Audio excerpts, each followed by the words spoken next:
Well, wait, don't you usually sit here? I do. You sit on. Wait, should we switch? Do it. I think we should switch. Yeah, usually you're on. Yeah. All right, I'll go over here, then you're over there. And then. And then that. Oh yeah. Look at me. Look. You're the captain now. I am the captain now.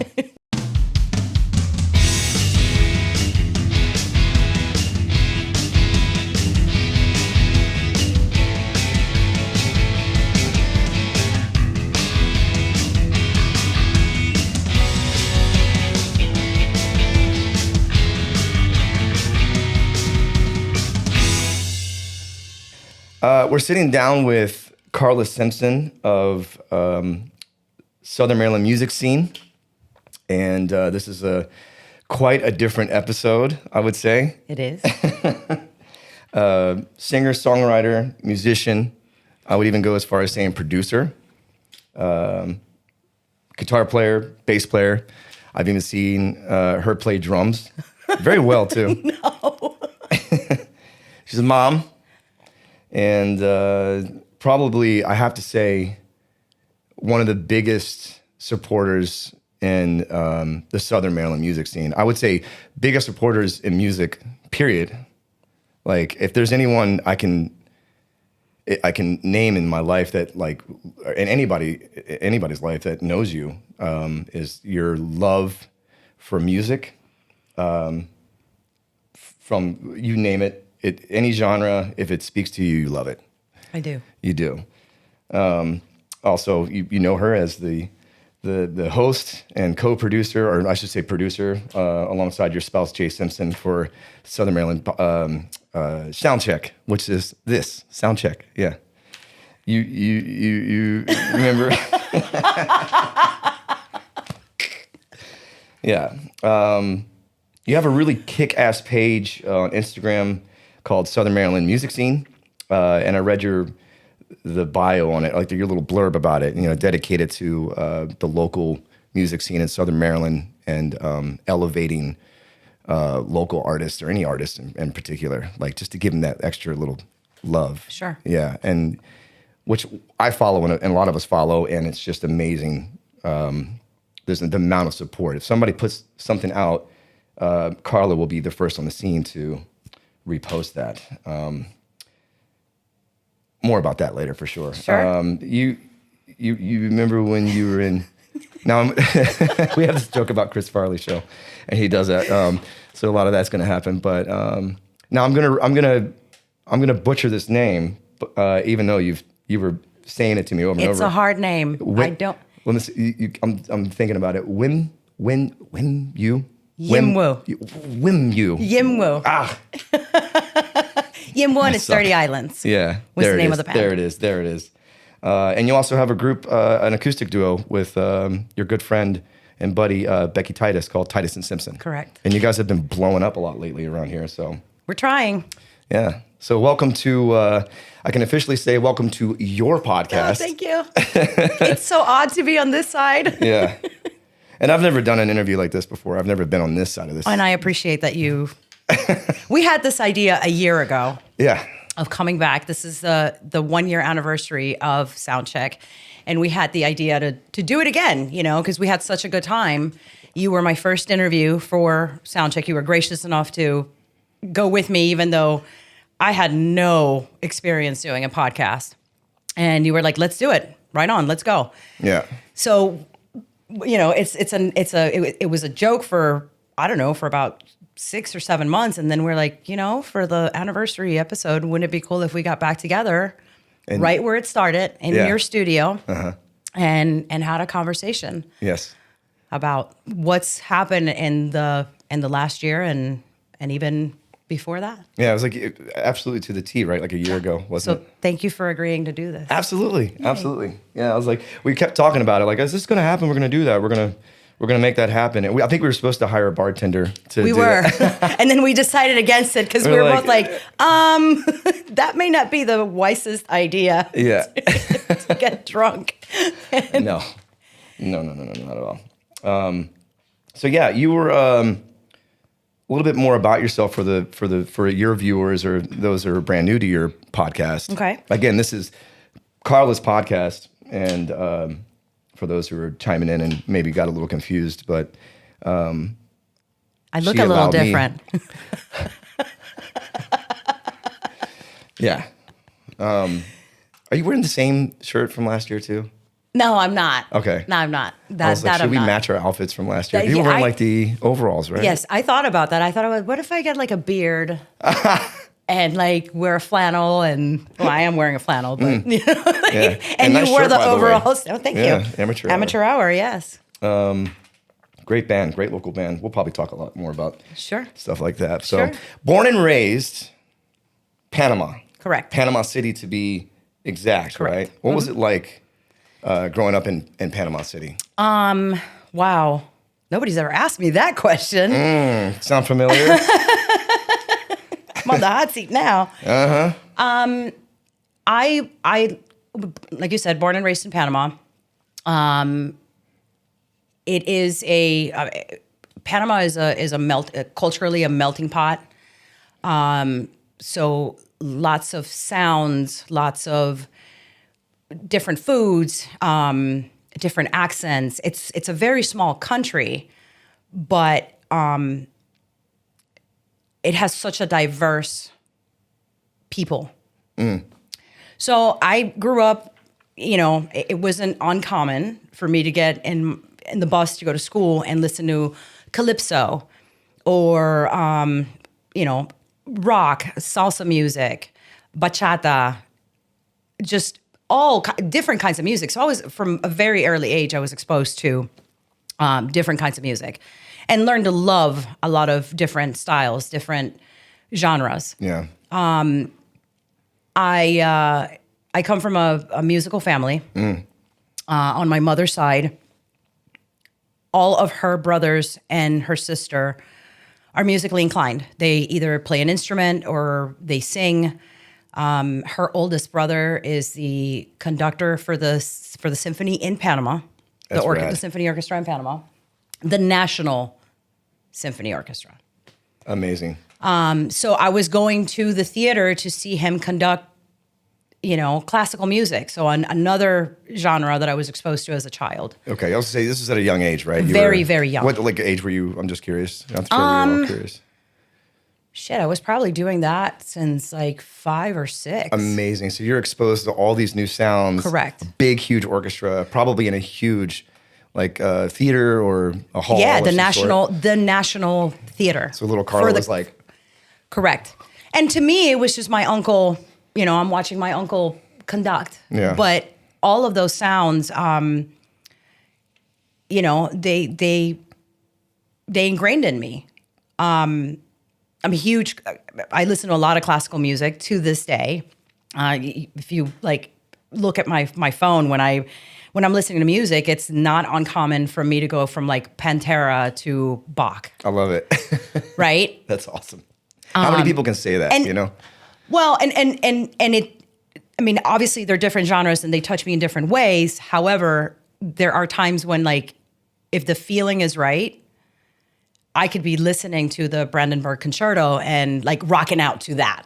Amazing. You know, and making the parallels between a genre like classical music to metal, which they're very, if you really listen, dive in, they're very similar. Well, it's like a lot of those metal guys, and correct me, or maybe tell me who it is. People are going to hate me now. The Pantera, the guitarist. Diamond Daryl. Yeah. Yeah. Like a lot of his licks, and not just him, but like Kirk Hammett. Hammett. They were like classically trained. Yes. So obviously when they're classically trained, you hear them making those right. runs and shit. If you listen to Injustice for All, any solo of Kirk Hammett's in Injustice for All, this is classical music. 100%. Just in a rock metal format, right? Yeah. It's pretty freaking rad. The scales that he uses, all of that. So, and you were making quick associations with that kind of stuff. Like, you know what? I was, and on my father's side of my family, not very musical. Appreciation, yes, but not like they can't play, they can't, you know, sing or anything like that. But my grandfather was very strict with me as a child, and I was raised primarily by my father's parents. And Wow, this is like open kimono right here. See, I told you. Now you know how we felt. Yeah. It's great though. This is good. You know, it's going down memory lane, and people are going to be fascinated by it. So I know I'm already fascinated by it. Thank you. Thank you for saying that. Yeah, out of the thousands of hours of conversations we've had, but yeah. Sure. Yeah. But no, but he loved classical music and the standards. So we would butt heads. Over You and your grandfather. Me and my grandfather over the choices that I was making for myself in music. And so the association came very quickly in my teenage years, like, dude, I'm listening to classical music. It's just in another format. Awesome. Right? Iron Maiden, another one. Yeah, you big time. You hear the scales and the harmonies and all of that, and I hear violins 1 and 2 harmonizing. You know, it's right there. So growing up in Panama, like I said, just all of these sounds and all of these genres, I never really disliked anything that I was listening to. If it made my foot tap, I was like, yeah, I'm digging this, you know. Amazing. My grandmother's 3 oldest, they had a trio, all played guitars, and they would do like serenades. So like Mother's Days, birthdays, things like that. Because I spent so much time with my grandparents on both sides of my family, I would wake up at like 5 a.m. to these 3 men playing their guitars and harmonizing 3-part harmonies to serenade their mother. Amazing. So I'm hearing harmony. Not only that, Sunday dinners at my grandmother's, it was inevitable. The instruments would come out. They would start playing like the Beatles, huge Beatles fans, my family.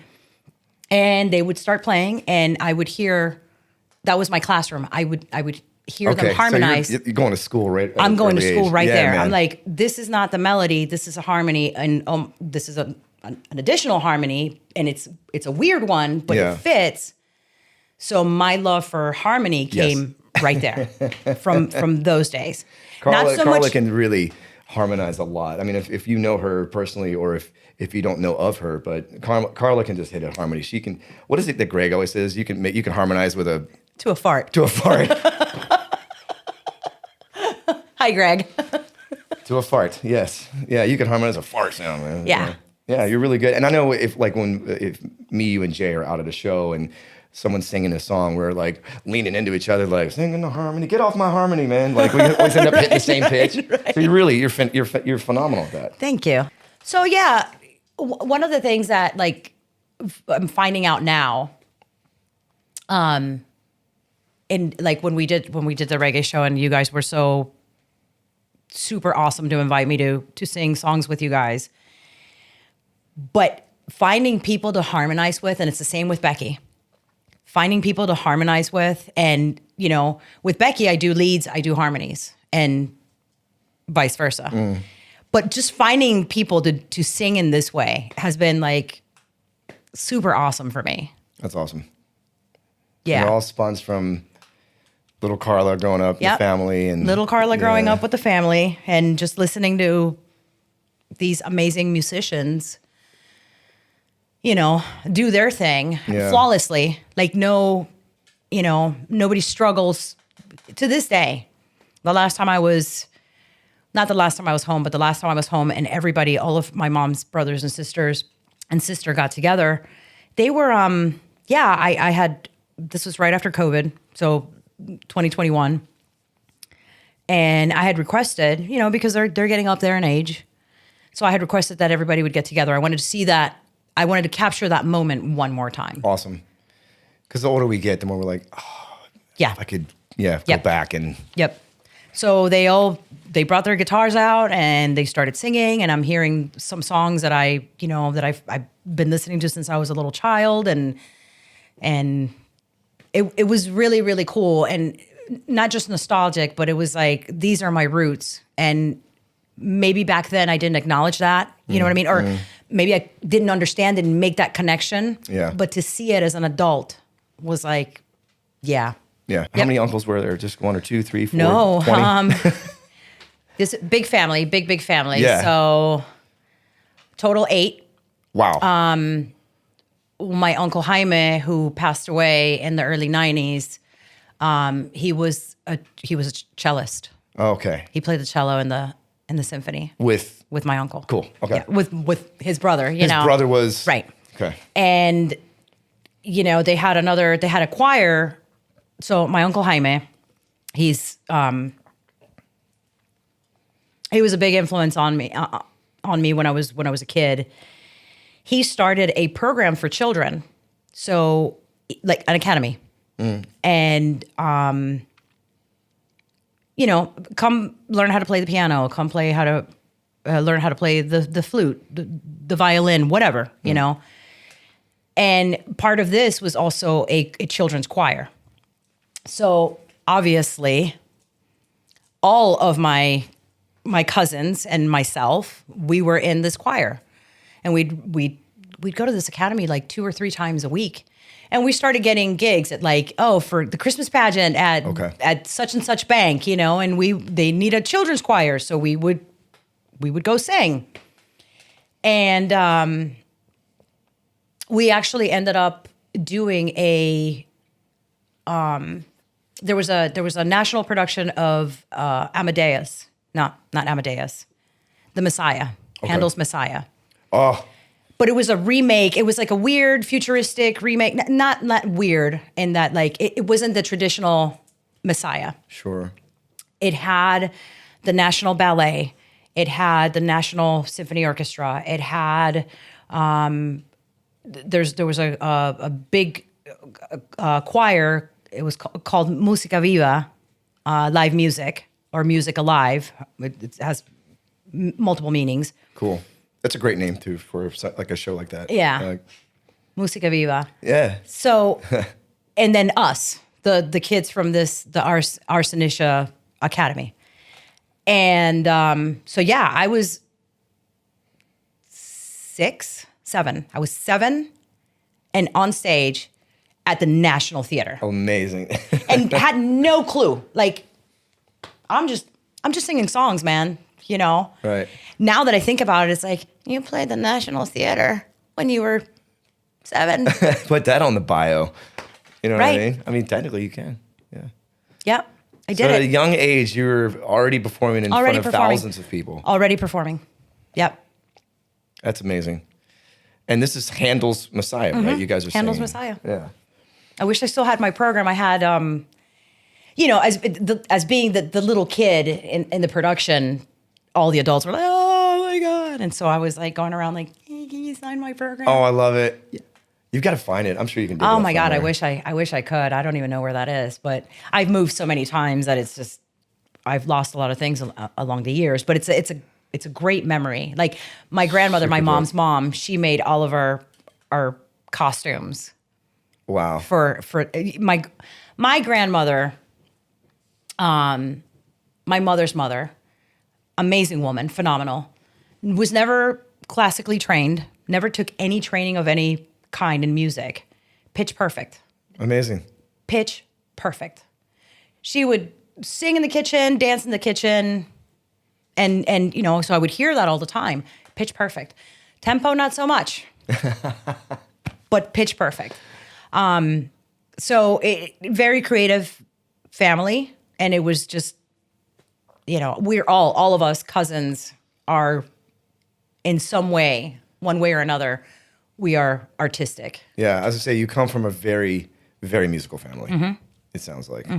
Just everybody, filthy rich in music. Correct. And the love for music, Yes. not just talent. Just probably had music 24/7 around here. 24/7. The appreciation, because it wasn't just one genre of music that we stuck to. Lots of Brazilian music, samba, bossa. We're listening to that shit all the time. All the time. And then once in a while, like a Beatles record or an AC/DC. Yep, AC/DC. Or my mom was a huge Eagles fan. There you go. Supertramp, Toto. That's Right. where my love for Toto comes from. It's from my mom. And then on my dad's side, again, not musically inclined, but they have an appreciation for music. My dad was a DJ. Okay. So he would come home with, Anita Ward and disco, Okay. Donna Summers and On vinyl. on vinyl because he was spinning those records at parties and shit. Cool. Was he ever on the radio? Was it just? Yeah, no, he was on the radio. Cool. He had a slot? Yeah. Yep. Okay. Yep. Do you remember the name of the radio station? I don't. I'm a sucker for radio stations. I don't. I should have asked him, but I didn't know we were going to talk about this. So That's all good. I should have asked him, but no, he was on the radio. Cool. Yeah. Local in Panama City. In Panama City. Cool. Wow, man. That's Yeah. cool. We're really close friends, and we would call each other, buddies. And I never knew that your dad was a DJ. Yeah. Yeah, and if you mentioned to, I'm sorry. Yeah, I did a little DJing myself growing up too, so I know the ins and outs of the hassling of even carrying vinyl around. Yeah. So did he have crates? Oh yeah, and he had crates. I could just picture little Carla like going through and what's this? Like the cover of, the Toto or like the Bowie. Absolutely, like that. absolutely. Don't touch that. No, my dad in there. encouraged all of that shit. My dad would actually, there's a story, family lore, that when I was very, very young, two years old. And the song Ring My Bell by Anita Ward. Is that her name, Jay? Anita Ward, right? He's going to look it up. He'll tell us in a second. Okay, he'll chime in. Anyway, Ring My Bell. The lore goes that mom would go and put me to bed, and my dad would wait like 4 or 5 minutes, and he would spin that record and turn it up, like at parties, when they would have parties. And as soon as that record started spinning, I would come down the stairs. Yep. And just start dancing in front of everybody, and That's awesome. yeah. Like, this is my song. This is my song, man. And then, they would wait for the song to be over, and then mom would be like, all right, now for real, go to bed. Bed. Yeah. That's so cool. That's the story goes. I love it. Yeah. I love it.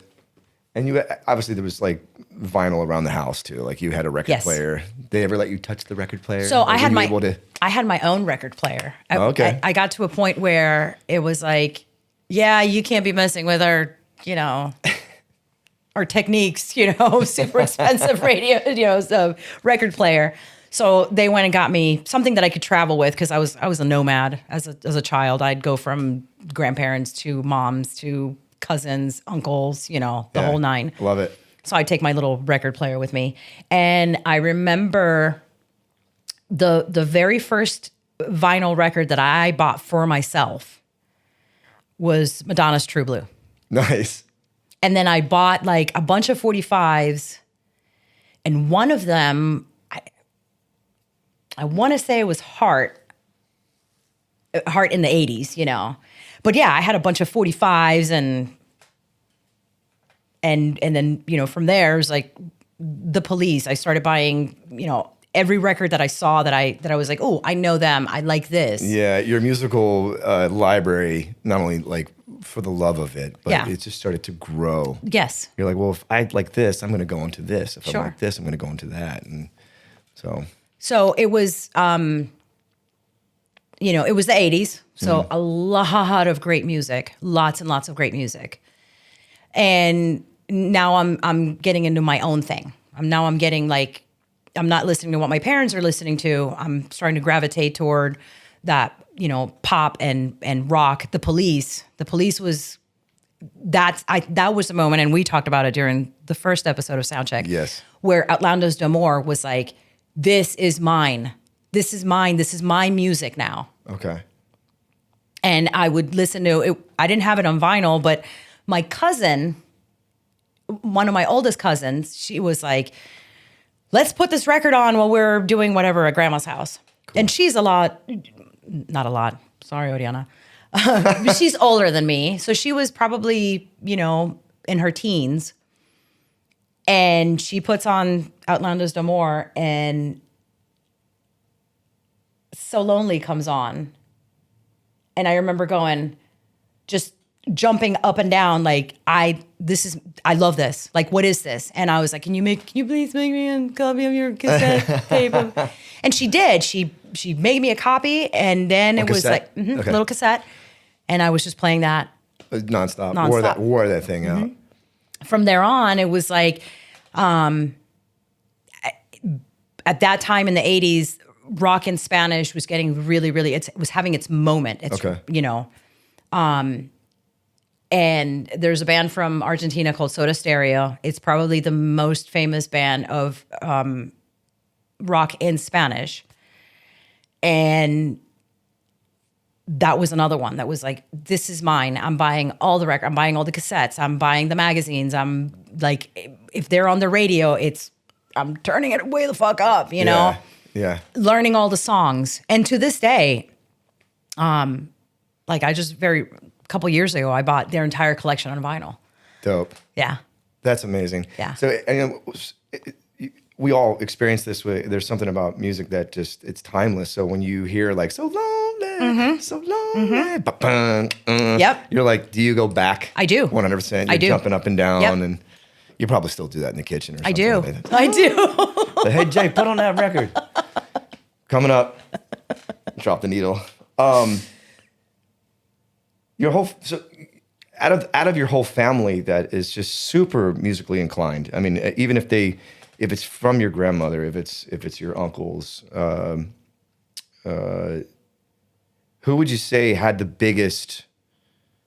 I would say the biggest influence on you. Like, who inspired you the most? Like, is there one particular? Not to like pick favorites. Sure. And I don't want you to like. No. She better say me. No. But like, there's got to be one that kind of stuck out, maybe. Yeah. There were moments. You know, there were, like I said, just listening to the three oldest, serenading my grandmother. Yeah, when they were doing the morning thing. Yeah. Sure. But I think that my biggest influence in my family was my Uncle Jaime. Cool. Yeah. And I've heard you talk about him numerous times, so I was kind of wondering. And he played classical guitar. No, he played the guitar, and like I said, he was a cellist. So, you know, for obvious reasons, that's like my favorite. Sure. Of, you know, like I can listen to, if I listen to Yo-Yo Ma, I'm trying to think of my Uncle Jaime, you know. And so is this when you picked up the guitar, like for the first time? Or? No, so I picked up the guitar. So by then, when I picked up the guitar, I had moved here to the United States, and with my father's parents. And then you moved to, is this Southern Cali? Southern California, Okay, yeah. cool. This is when I moved to Southern California. And I was 14 years old, and I was starting to hang out with people who were like, they're in bands. You know, and I was like, well, I want to do that. Like, I know I can sing, but I want to learn how to play the guitar. Yeah. Where in SoCal? Where were you? Moreno Valley. Okay. It's a little town. Well, it used to be when I was there. It was a little town in Riverside County. Okay. So if you know Riverside County, it's... Shout out. Yeah, shout out to Riverside. Yeah, and this was just like there's a lot of music around at this time, or was it just like little pockets that you were finding for your love of music? Riverside County in general had a lot of music. There's a lot of bands. I mean, later on, there was I saw No Doubt at a place called Spanky's. When this was, now I'm talking 1991, 92. Wow. Okay. So I didn't know what I was watching. No Doubt. No Doubt. Wow. Yes. But they're from Orange County, California. Yeah. And there was a huge ska scene in Riverside. So ska bands would come up to Riverside. Like I said, this little place called Spanky's. Cool. And they would play. I saw Candlebox there. What? Yes. And again, before they hit the radio. And we were like, what is this shit? And we walked out. And come to find out later, like years and years later, I'm talking to my best friend in high school, and she was like, you know that band we walked out on? That was Candlebox, right? And I was like, no, I didn't know. Here's their hit on the radio. Not that I like the hit on the radio either, but I was like, oh, you know.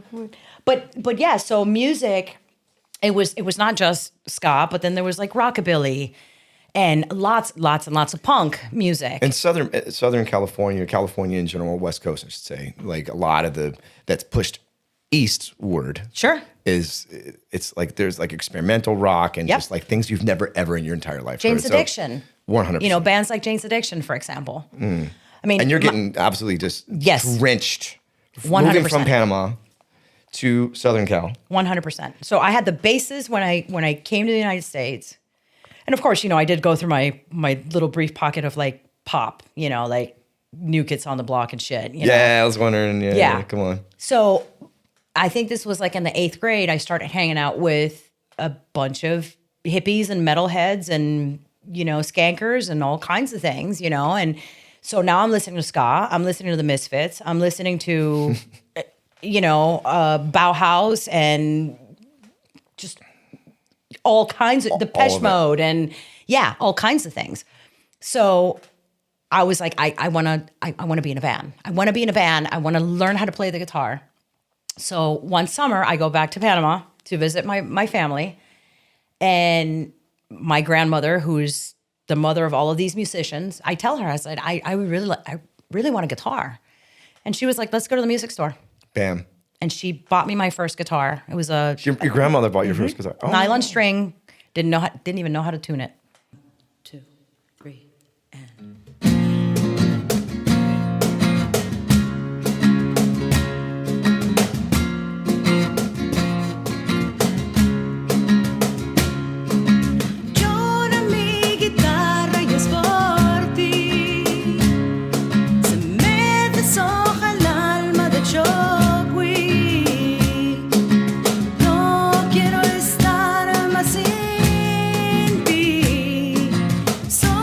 Sé que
So far, I'm gonna go.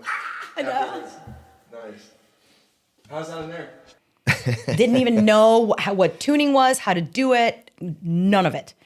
And on my way back to my flight back, we had a layover in Costa Rica, and there was an American kid, and he sees the guitar and he's like, "Hey, do you mind if I like play your guitar?" And I was like, "Is this at the airport or at the airport?" Yeah, oh, I was like, okay. "Please tune it. Please tune my guitar." Can you tune it? I don't know how to do it. Please tune this guitar right now. And he did. He tunes the guitar and he starts playing "Over the Hills and Far Away" by Led Zeppelin. Wow. And I'm like, okay, so I got to get there. I get that's the mark. Right. Jeez, man. So I get back home, and again, there wasn't a lot of that support for me doing the music because on my dad's side of the family, because it was seen as my grandparents were very religious, and it was seen as like, you know, rock and roll, you know, devil. worst is heading, you're going to do drugs and you're going to, you know, all of the things. So I would sneak out of the house. I didn't have my own, aside from my nylon guitar where I learned how to, you know, A chord, D chord, G chord, C chord, you know, and I wouldn't even attempt an F chord because I was like, no, that's not for me. I would sneak out of the house, borrow gear, go to my friend Jennifer's house and say like, "Hey, we're going to do homework," you know. Her dad bought her a drum set. When she said, "I want to be in a band with Carla," her dad buys her a drum set. And we get my best friend in high school, who's a phenomenal singer, Teresa, and a girl named Heather Yazzie, who 2 years prior to that wanted to kick my ass. And then we ended up becoming like really good buds. She was a bass player and she was a kick-ass bass player. Awesome. And we started a band. And I'm like 14 years old. I love it. Start your first band at 14. First band at 14. And it was like super simple songs. I was writing all the music. I was writing all the lyrics and just divvying out parts. And I'd be like, "Heather, I don't know anything about bass, man. So you just pick something to play." So the role of like rehearsal director or producer or songwriter, obviously. Yeah. You started to kind of But I didn't umbrella over. Yeah, but I didn't see it that way at the time. I was just like, I just want to be in a band. And here are some songs. Like we have 6 songs. Yeah. Here you go. Like let's do this. Jennifer learned how to play the drums within a few weeks. She was pretty damn good at it. Cool. Heather already knew how to play the bass. Teresa was a great singer. And here's me with my little, like, you know, my little three chords. Yeah. Not even. I wish I was that good. But, you know, we called ourselves Acid 9 because L7 was really big at the time. Cool. So it's like L7, Acid 9. Why not? I was going to ask you what the name was. Yeah. What Made is this right t-shirts. name? You made t-shirts. Made t-shirts. Did you actually make them or did you have them printed out? By or? hand? No, hell no, by hand. We didn't have the money. We were trying, and I Love was it. trying to keep all this under wraps. Like, I'm not in a band. Still, because the family was... They wouldn't allow it. You were doing homework. I was doing homework. I love it. Yeah. So one night we were, there was a party. It's so funny. My friends in high school are going to remember. But there was a party at this dude's house. I'm not going to name anybody. Disclose. Because we weren't supposed to be having a party at his house. But we had a party at his house, and there was 2 other bands that were playing. And we opened up for, like, our friends' bands. And we're like, we've made it, man. We're on our way. We're fucking on our way. We've made it. Acid 9! Yeah, Acid 9. And people were like wearing our shirts. Our friends were wearing, it was so fucking cool. Wow. And shortly after that, I ended up moving back to Panama for a few years. I got pregnant with my first kid. So all the things that my grandparents were trying to prevent. Yeah. Yeah. So anyway, I got pregnant with my first kid and I moved back to Panama with my mom's family, my mom and my mom's family. And, you know, I mean, just how life works. I started my second band with one of my cousins. And again, writing songs, I'm writing songs, they're writing, you know, the musicians in this band, they're all writing songs. And we started gigging, like, you know, and I'm 17 at this point. 17 years old. So did you moved? Is this after you went back to Panama and came back to SoCal? No, or? I left SoCal. And now you're in. Now I'm back in Panama. Okay. I lived there for 3 years roughly. Okay. And yeah, so now I'm playing. I'm in a band with my cousin. Like it just happened. Like, you want to do music? Yeah, let's go. Bam. We started doing seasoned. music. Let's go. Let's go. I didn't play anything. I was just, the vocalist, and I was writing all of the lyrics for the songs. They would bring me a piece of music. I would write the lyrics. These are all originals. All originals. We did 2 covers. We did Zombie and Cannonball by The Breeders. Okay, cool. The rest was us, just our music. And for one reason or another, that dissolved, and I started dating a guy who was pretty damn good guitarist. Was in a punk band, a hardcore punk band. And I was like so sick of doing the 9 to 5. Now I'm 18 years old, and I'm like, I'm working a desk job and making no money. So we decided to start a band, like a cover band, and found ourselves becoming the most popular cover band in Panama. In Panama. Yep. What was the name of that band? Pahud. One more time. Pahud. Bless you. P-A-H, I think. Yeah. So we started that band, and then we were gigging so much. We were playing sometimes 6 gigs in 5 days. And you're still 18 at this point, right? Yeah. So in Panama City, at the age of 18, are you allowed to go out to the bars and clubs? Yep. So there was no problem in hiring. I am at the age of 18 in Panama. I am an adult, responsible. I can drive. I can drink. I can vote. I can do all the things. Yeah. So. And you guys were gigging. We were gigging. All this is happening quickly. We were gigging, man. We were, like I said, sometimes 6. I was doing corporate gigs myself, and I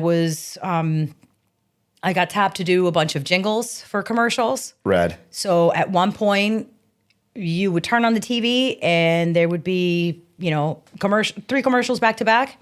All 3 of them. Were you? Is me singing. And on the track or whatever. Yep. Okay. Did you? This is a question that I came up with last night when I was going through some of the questionnaires. I was prepared, but something that I've never asked you as your buddy. It's speaking of like jingles and writing originals and all this upbringing. Did you ever do any acting? Like film, commercial in Panama? Something. Very little as a kid. Okay. As a kid, I did. Right on. But not later on. Yeah, I think I was in a bunch of Nestle commercials when I was a kid. Really? Mm-hmm. I knew I should ask that question. Perfect. I don't make a bad host after all. No, I'm kidding. Out of all the conversations we had, so you were a Nestle kid. I was a Nestle kid. I would be on TV all the time. There was a show in Panama that was, I don't remember what the premise of the show was, but the Nestle company would do like drawings, and you would peel the label off your tomato can soup or whatever, your tomato soup can, and you'd write your name in the back, and they'd throw it in a pool. The kid picking the winner, me. Is this on TV? On TV. Wow. Mm-hmm. So you did some acting. I did. And anything in the adult side, like when you got a little older, like I don't. Not that I can recall. Because then you said you did a lot of corporate stuff, so I didn't know if anything tied in with. All the corporate shit was just like, the Panasonic company wants, they're throwing a party and they want entertainment for the night. Cool. I'm your girl. Right on. Just play, Strictly getting hired, playing music. Yep. You're not organizing. Nope. All that kind of stuff. That comes later in life. That comes later in life, right? Yeah. So I'm making like 5 times what I would be making sitting at a desk. So I was like, yeah, I quit my job, started gigging full time. That's a good feeling. Yeah. When you're being successful at what you love to do. I mean, it's still a job. It's still a job, but yeah, it's a job that I love. So you were like, take this job and shove it. Correct. And then 100%. Did you walk out? You're like, who's coming with me, man? No. It's a very small firm. There are no hard feelings. Just like, but no, it was. I'm out. Yeah, with my little this fish. This fish has morals. Oh my God, man. So that's the impact that music has had on your life. Obviously, has gotten you to this point. Yeah. When did you move back? You went back to Panama because Right. I'm fascinated by the timeline right now. I'm sure everybody else is. You're back in Panama. You got this band. You're doing corporate gigs. When did you move back to the States? 1997. Okay. Wow. You were there. You were in Panama City for a minute. Yeah. April of spring of 97. I moved back. To SoCal. No. Or did you? So this is like where it all gets all screwed up. So in 1997, the U.S. passed a bill that residents of the United States couldn't be abroad more than 6 months at a time. Okay. You'd have to come in every 6 months, stamp your passport. You're I good. wasn't a citizen at the time. I was a resident. Sure. And so in 1997, 96, whenever it was, they passed this law. And I was like, I can't come home every 6 months. Like, that's insane. It's, airline tickets were Get costly. Yeah. absolutely. You just get sick of it. You're Yes. like, oh, man. Right. Where's the time? Oh, I gotta go. Yeah. So I decided, like, okay, well, it's time. My dad was like, come live with me, go to college, get a job, blah, blah, blah, whatever. And I was like, okay, cool. And this is. In Kansas. I didn't know you lived in Kansas. For very little. My dad lived in Kansas. So I would visit him in the summers. And I lived there for like 3 months. Was this in like Hayes, Kansas or something like that? Topeka, Okay. Kansas. Yep. Yeah. I always joke about Hayes, Kansas for some reason. But Because your band was named Hayes. God. Yeah, I think we played a gig in Hayes, Kansas, like Oh, yeah? Stomp did, like a very this was like a 400 seat house, the smallest theater we ever did. So we were like Hayes, Kansas, but people loved it, man. Yeah? So I don't know. Yeah, so Topeka, Kansas, with Topeka, your dad. Kansas, And with my dad. you did college too. This is when you started. So to I was do supposed college? to. I was supposed to go to. Oh gosh. Washburn University. Thank you, Jay. I was waiting for the chime Thank in. you. That's where my dad went. My dad went to Washburn, so I was going to go to Washburn as well. Yeah.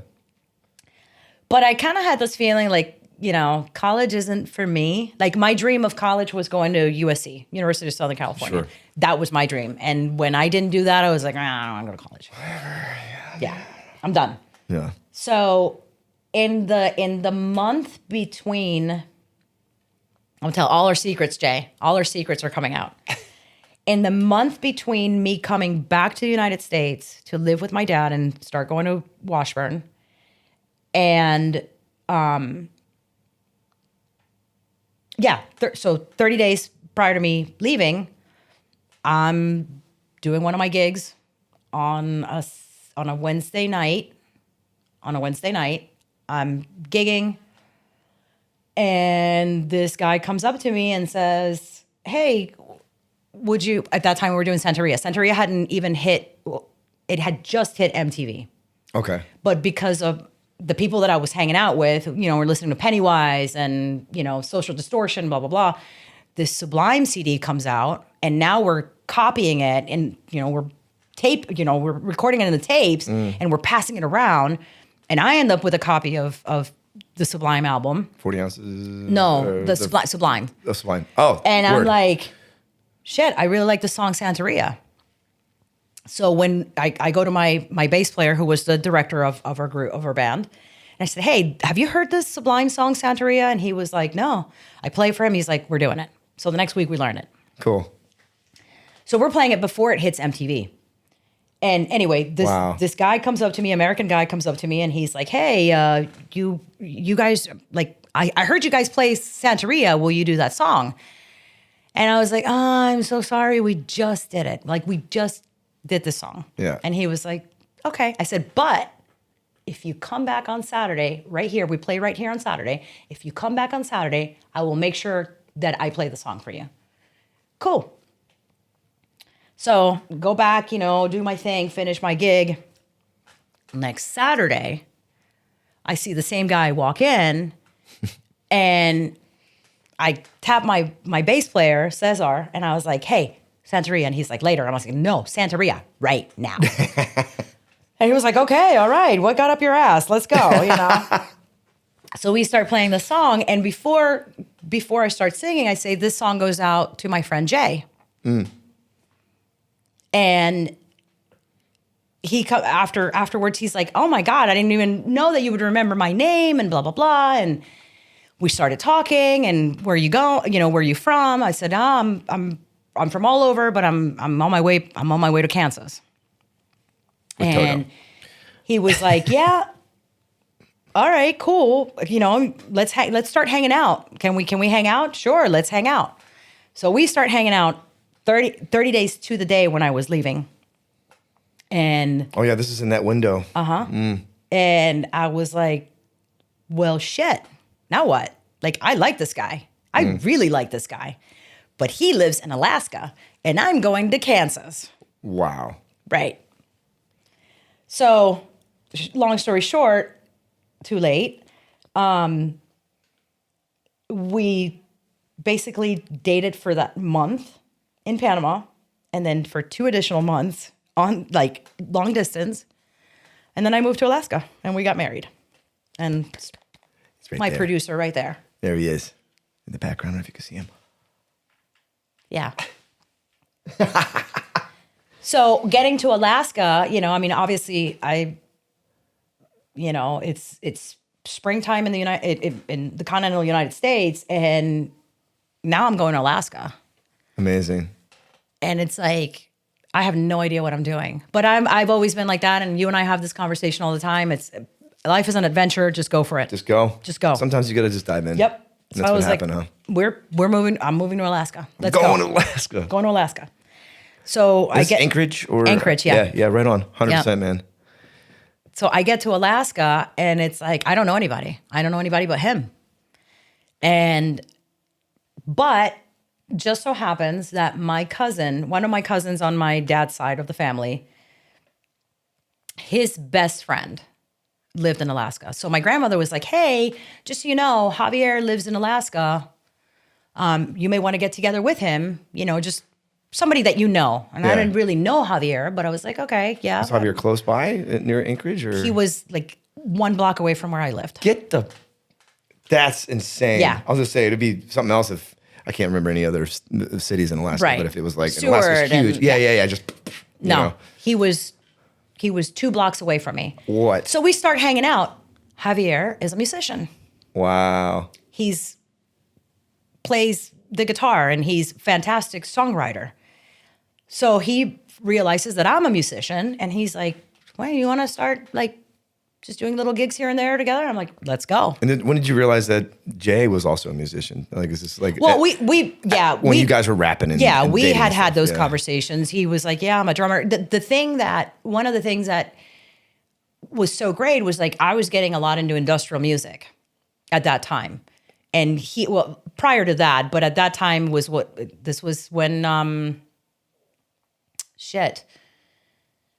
So 9 Inch Nails was already out, Ministry, KMFDM, you know, I mean, I've been listening to that shit for a long time, but never had anybody to talk to about that. Okay. Since high school, because my friends in high school were listening to KMFDM and Ministry, and they were the ones who exposed me to all of that. Excuse me, sorry. It's all right. So when I met Jay and we start talking about 9 Inch Nails, I'm like, oh, that's one of my favorite bands. Yeah. And he's like, same. So He's we're always like, oh. rocking the 9 Inch Nails shirt. Right. Almost Right. like daily. He's got like 30 of He them. opens up the closet and there's They're like, all 9 Inch Nail which shirts. one do I want? So it was like right away we're like, oh, we have that in common, you know, Rad. that we like industrial music, we like goth music, we like not just that, but we like classic rock, we like all the things. Love it. So it was like, yeah, man, match made in heaven. Love it. Yeah. So in moving to Alaska, I started playing with this guy, Javier. He decides he's going to record an album. And he wants me to sing 2 songs for this album. And I was like, okay, sure. I can write a couple songs. We spoke a little bit briefly about this a while back, and I think this was this is the guy that it was all instrumental, right? Yeah, it was all instrumental. Right. And he said, hey, I got these 2 songs. Yep. He heard me singing. When I started singing with him, he was like, you know what? I think these 2 songs could use some vocals. And he picked the 2 songs? He picked the 2 songs. Right on. Put him on a tape for me and gave him to me, and I listened. The first song, I was like, oh, yep. Wrote all the lyrics to it, wrote the melody, and went to the studio and recorded it. Cool. What was the name of that song? Spade. Spade? Mm-hmm. Right on. Now I'm all fucked up.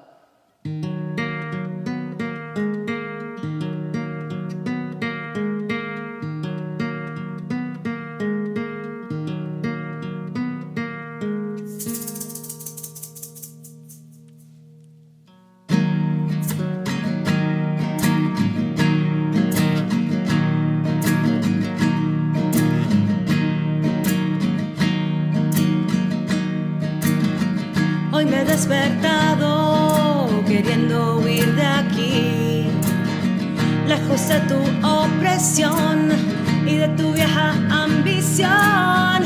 Y voy viendo hacia adentro, ya no quiero ser más quien soy.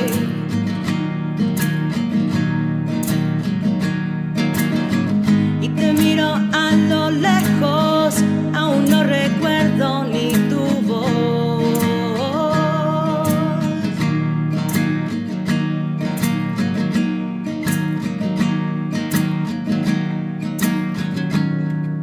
Camino por las ruinas de la vida que dejé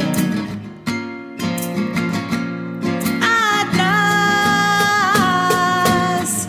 Agua en el ardiente suelo se consume con el sol y la vida pasa y tú con ella no es ficción.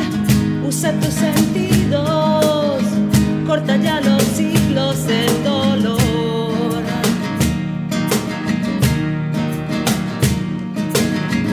Abre nuevas puertas, mira el cielo, es un nuevo color.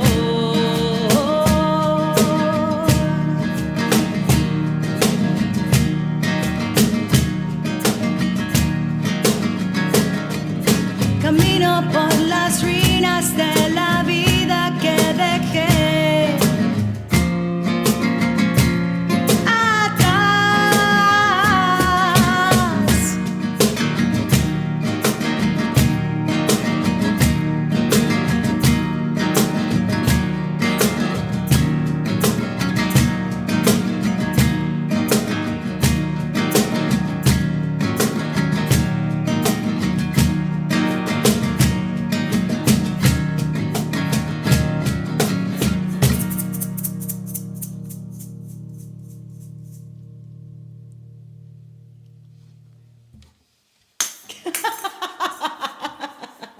Six Take Carla. That's what they call me, Six Take Carla. The second song, and you and I talked about this yesterday, it was very beautiful. It's a very slow song, very beautiful. He's playing a lot of lap steel in this song. So he gives me this tape, and I'm like, what am I doing with the song? Like, I don't want to step over what he's doing with the lap steel here. Yeah. It's a gorgeous song. It's absolutely beautiful. Thank you. Yeah. Thank you. So you're thinking, okay, I gotta write these lyrics. I gotta write these I gotta get lyrics, but where? inspired, and where am I putting it? Because everything's just, there's so many moving parts to it. And oh, by the way, we're now leaving Alaska to move back to the lower 48. And it's my last day, and I haven't written anything. What? At all. And I'm freaking out. I'm like, and I tell Javier, I'm like, dude, I don't know that I'm gonna have anything for you. And he was like, just try. Please just try. And I was like, the day okay. of, or like This is the day before. Day before. We had packed up the car, and yeah, I woke up that morning. First thing I did was I went to my notepad and I wrote 4 sentences. And I was like, this is it. This is the song. Yes. Because I didn't want to step over him playing the lap steel. Sure. So I was like, this is the song right here. And got to the studio and I said, you tell me if you like it, and if you don't, then I'm out. Because we're leaving today. Yeah. So the day you're leaving, The day I'm leaving. You left the keys behind. Yep. You drove to the studio. Yep. And with your 4 sentences, or I think I was asking about that, but basically that sonnet Yeah. of lyrics Yep. for this song, and then hit record. Yep. He obviously loved it, right? He loved it. And that's what the recording's beautiful. And you're on the way out. And I'm on my way out. You and Jay. Bye. Yeah, I See was you. See you later. Let's go. Yeah. And he pressed the CDs and sent me a few of them. And I haven't talked to him since then, honestly. Wow. Yeah. What year was this? I'm just curious. 1998. This was a 98. Yeah. 98. Right on. Yeah. That's amazing. Is this when so that happened, and you guys moved back to the States, the lower 48 as you call it, and when you're living in Alaska? Yeah. When you're living in Alaska, yeah, lower 48. By the way, what's the name of that bar again? Because Stomp went through Alaska a few times, Anchorage, and we were having a conversation. Jay, what was it? Chilkoot Charlie's. Yeah, there we go. That place is crazy. Yeah. Small world, because you Remember when? when you, myself, and Jay first started to become really good friends and buddies, I think that was one of the conversations we had, was that place. It's a huge place. Yeah. Lots of music. Saw Fishbone there. What? We saw Fishbone there.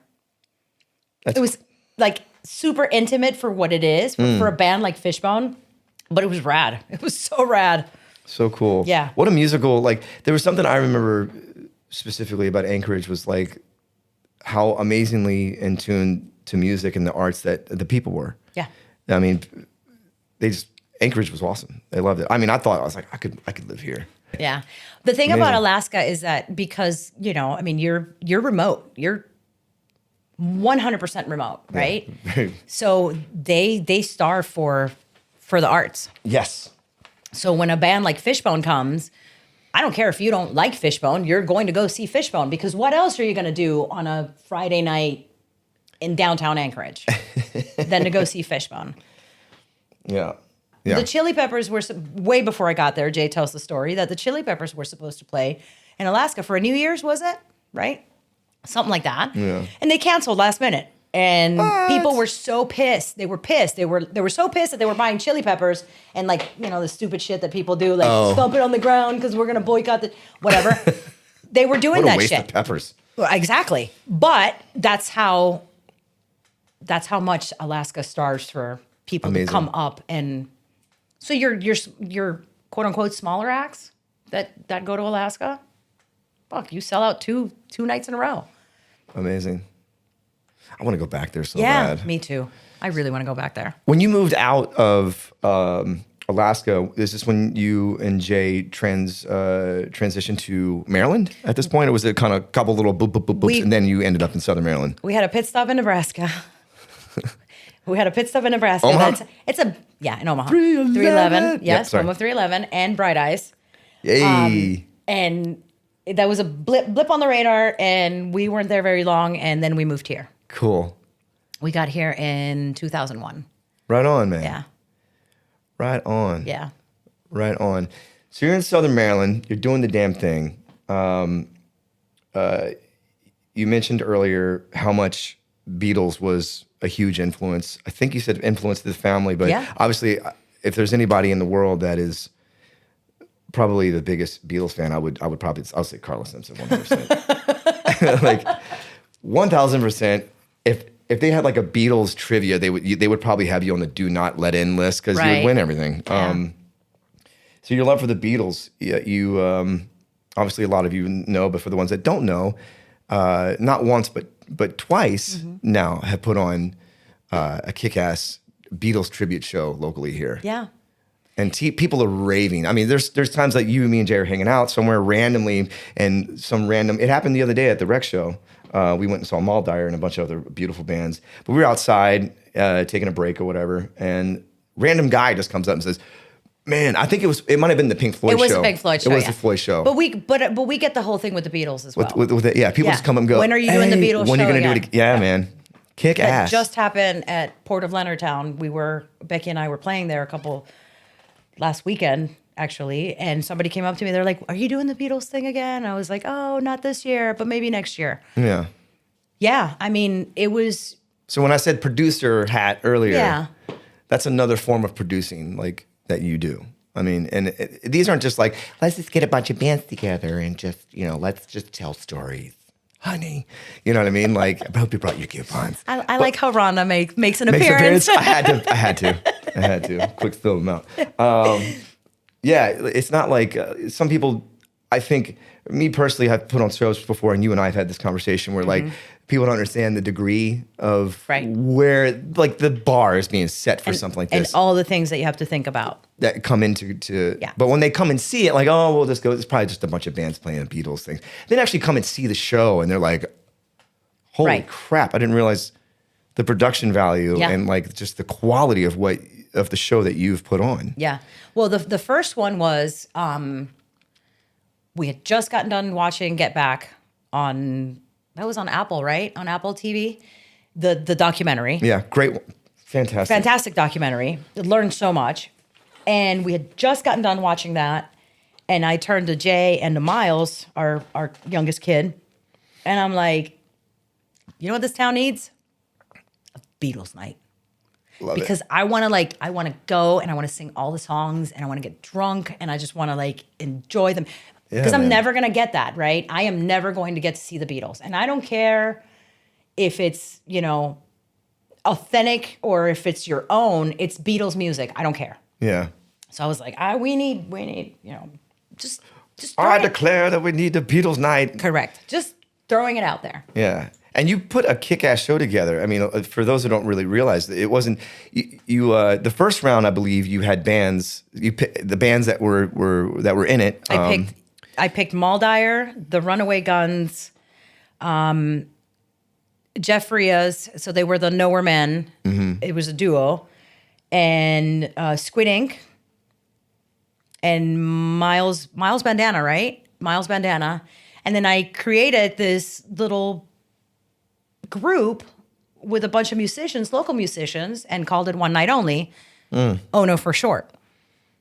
Mike Trujillo is part of Oh No. The band, like you said here. Yeah, let's. What a cool name! I didn't realize that. And let's go. And One Night Only is the name. One Night Only. It's only gonna be one because night. it's only the one night. That's awesome. We weren't gonna make it a thing, Yeah, and each band, from what I understand, had a choice of songs. Or did you divvy out? No, we got together at the Tap House and we went through. I printed out a bunch of all of the Beatles songs, printed them out. Okay. And made packets, and I was like, "This is your each packet. band gets Squid Ink, this is yours. Maldire, this is yours. What do you want?"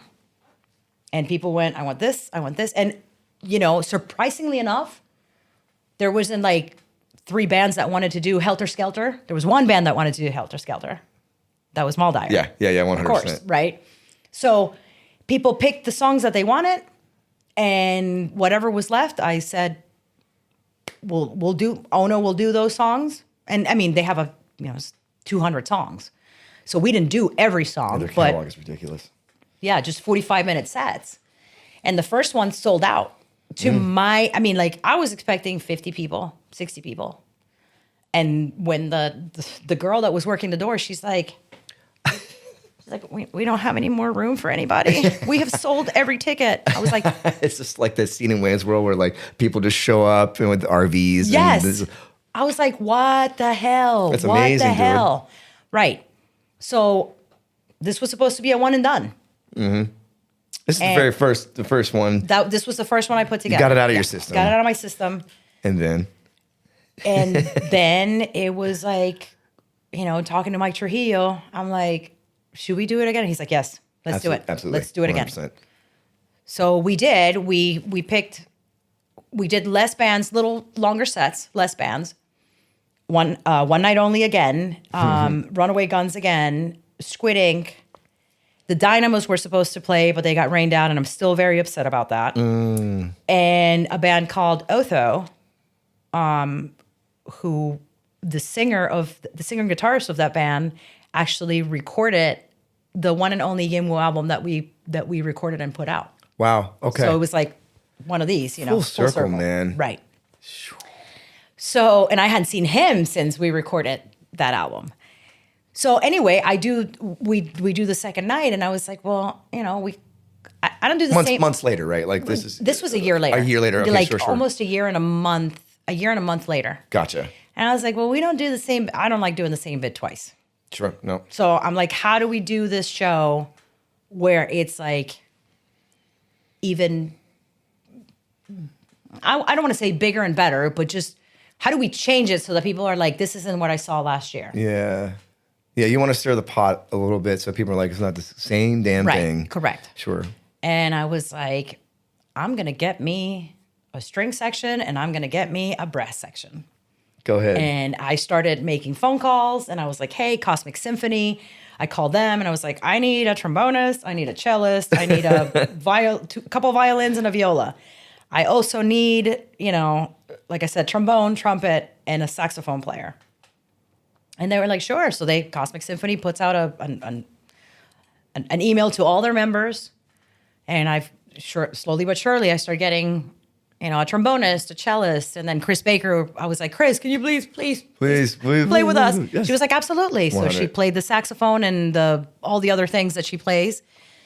And Anthony Panay, who's another local musician, multi-instrumentalist, fantastic musician, singer-songwriter. Yeah. He filled in on the trumpet, and we had a mini orchestra Chops. That guy's got chops. He does. Yeah.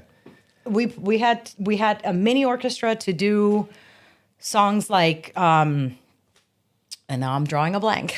What are songs? Like Anthony would say. What are songs? What are songs? Help me out, Jay. Penny Lane. Yeah. Eleanor Rigby. The big. Savoy Truffle. Yeah, the Savoy Truffle with all the horns. Yeah. Like the big orchestrated. Yes. 100%. And so this orchestra that you tied in together for this night of Beatles, the second night, a year later, was kind of like the glue of the members, right? Because this time, you didn't hire the bands? Did the bands come in and just sit in with it, or was it a hybrid of a bunch of musicians kind of glued together? One night only song? were the only ones that had this. So this is you guys. This was just us. So this is completely different. Having our thing. Squid Ink did their set in their Squid Ink style. Otho did a pretty good authentic Beatles. I mean, Roy, their bass player, actually had one of those. Paul McCartney. The was the Hofner? Is it an Epiphone, Jay? I think it's a. It's a Honer. Yeah. Yes. So yeah, tiny little thing. Yeah, so he's playing one of those, Again, we didn't get to see the dynamos, and because it started raining, but and we had to call the show. But I was dying to hear their set because the songs that they had selected. I remember you telling me that night because we were gigging too, and I could hear it in your voice. You were very. You were heartbroken about that. Yeah, I was. On so many levels. Yep. Yeah, production too as well. And I was. So everybody did their thing, and it was like just to give. And you and I have had this conversation. Just because we're in a small town doesn't mean that we have to think small. We can think big. Yep. We can do things that nobody has done before. Yeah. And so the first night, the first Beatles show that we did, right away we're like, what are we doing next? What do we do next? You kind of started at the top, right? Yeah, you didn't work your way up. You started at the top. The only other band that's at the top is Pink Floyd. Yeah. So started mulling that idea around. That was a years long process. Yeah.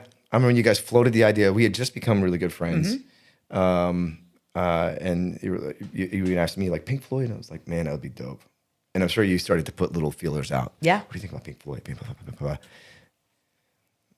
And then the process happened. And that was a melting pot. That one you were pulling in. That one was a little more strategic. We wanted to stay true to the Pink Floyd sound, not like, Justin, I need you to play every single, beat, like, or your parts need to be just like Nick Mason's. No. Sure. Or Wally, you need to play like David Gilmour. Every single note transcribed. Correct. That wasn't it. Sonically, we wanted it to sound like Pink Floyd while it's Justin playing the drums and Wally playing the guitar and Greg singing the song. What's more and- conducive to that person? Right. And Like, Jeeva's playing the keys and Rick, everybody, right? Sure. So we hand chose. We knew the people that we wanted, but then we started like hitting the circuit. Like, okay, let's go see this band because maybe we find something there. Yeah. So we started looking around and sure Scouting. as shit. Yeah. Yes. 100% scouting. 100% you never scouting. know who's watching in the audience. I tell my students that all the time. You never know. You just Yep. never know. And that's Before how you know we it. that's how we found Jeebus. We went to Yeah. see I had seen Paradox one time before, and then I was like, because we're on a mission, I'm like, let's go see Paradox. Sure. And they closed their show with Young Lust by Pink Floyd. And I was like, that guy right there. Sold. And the roster was full. At that time, the roster was full. Yeah. But I was like I can tell there's something about this guy. He is a Pink Floyd fan. Yeah. I can tell. And sure enough, after they were done, we went up to him and we were like, hey, we're putting this Pink, and all we said was Pink Floyd, and he was like, I'm in. Yeah, like just Done. he's just Yeah. I'm in. And what a great 'cause I was also a part of the process as well, and it was really nice. I told you it gave me tour vibes again. Yeah. Like just rehearsal and watching you and Jay, and because you and him, you and Jay wore several hats, not just producing the show. You were also rehearsal directing. You were also both in the show playing along with your son Miles. And I'm still to this day, one of my favorite moments was seeing you, Miles and Jay. We're crazy. We're the Simpsons. I think you said something along the lines like, "Isn't this crazy?" This is a family affair. Yeah, we're all nuts. We're all nuts. It was really fascinating to see the relationships grow. Even for me personally, becoming better friends with a couple of the cats that were a part of the show. And the intimidation factor, of course, was there too. And people are like, "You're kidding me? I'm intimidated." I was like, "This whole time I'm intimidating you. I'm sitting right here in front of your kick drum." I told Miles I was intimidated by him, Yeah. like he was like, "What? Get the hell out of here." That was part of the so it's not that I didn't want it to be a good show and I didn't want the people who came to see the show to enjoy it and be like blown away by it. Sure. But if one thing came out of that whole thing, and this is where Southern Maryland music scene, this is the core of Southern Maryland music scene. If one thing came out of this, and that thing was that you all got to know each other better as musicians and started cross-pollinating, right? There's that word. Cross-pollinating. I love that word. I love that phrase. If you guys started doing that, then that was it. That was my mission. I'm happy. totally fine with that. I'm happy with that. And sure enough, people are like, "Oh, let's do this together, or let's whatever," Yeah. And I'm not saying everybody had to do it. No, but it's just the fact that you guys got to know each other better as people and as musicians, And we're hanging out. I couldn't ask for anything more. And you did a great job of even if you just had one person, it's like that one person that is a part of this group is representing that Correct. group, because there might be like, "Well, why do I not get picked? Oh, shucks." But like, even if let's say I didn't get picked and Greg was doing it, I would have been like, "Hell yeah, let's go!" Sean the same thing, whoever, and I'm sure the rest of the guys feel that way too. And back to Jeebus, like you were like he was the last to come online, but he ended up being, I think, what Instrumental. you say? Yeah, He was the first mate. I think you actually first mate. I was like, what did you say? He was the first mate He was of the the first ship, mate of the production, which I thought absolutely. was great. Because I knew that Jeebus knew the material. I mean, there's quite a few Floyd heads in the production to begin with. But Not everybody, man, but I knew that he would know the material just like Jay would know the material, or I would know, or Danny would know the material. yeah, So I could walk away. There were times when, I have a house full of 22 musicians and everybody's, and musicians, so everybody's talking and, Yeah. there's a lot of high energy stuff. yeah. And at one point I looked at Jeebus and I was like, please take this. Please take this for a few minutes. I have to go outside for a few minutes because sensory overload. Yeah. And he's like, yeah, gotcha, go. And vice versa. He would be like, I got to walk away for a minute. Sure. Go, It's It's a lot. Well, you wear, like I said earlier, you're wearing several hats. It's a big job. Like I'm not talking like, oh yeah, this and this. It's like 5 or 6 different things. No, it's a big job. Jay did all of the sound production. He built all of the sounds from scratch. From scratch. From scratch. He built all of the sounds so the helicopter that you hear and the pilots talking during learning to fly, all of that. He was finding and building and putting and meshing and all of I don't know the terminology, whatever, Sure. But he was putting it all together, and that took months. Sure. That alone took months. Yep. So it can be a lot of tedious work, and again, it shows face value, just how much work goes into a show like Pink Floyd or Beatles, and a lot of folks, I mean, not that it's not like they should realize it, but I think a lot of folks don't realize, like, when they do, they're like, oh my God, holy shit, there's a lot to go into that. You got to hire sound. The sound guy was involved. I sat in on a few meetings that you had with Matt Henshaw, kick-ass sound guy. Kick-ass. Super amazing guy, too. And the fact that he calls me to do some of his sound gigs, I'm like, what? Oh, like, don't sell yourself short. No. But I mean, just you're encompassing all these. Yeah, there's all these things that go into it. All these parts that are moving. It's a ballet. And it never stops until the day of the show. Correct. I remember I had to pull you aside at one point. You turned me around and you were like, look. Yeah, I said, this is what you're doing. Soak it in. And yeah, because at that moment, I'm not thinking that. I'm thinking, oh my God, what if the things don't work? Well, oh my God, what if I forget this lyric? Oh my God, what if, I fed you that. I fed your whole family that day. Remember that? Yeah, you did. And the Hydrofix. A few other guys too. Don't worry about it. I got your food. Yeah. I was like, what do you want? And then immediately you're like, I'm going to pay you back. What's your Venmo? I'm like, shh. Like, yeah. Just you do you. Here it is.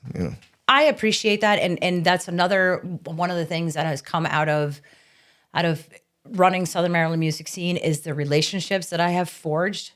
So fortunate. Like, you and I are very close friends.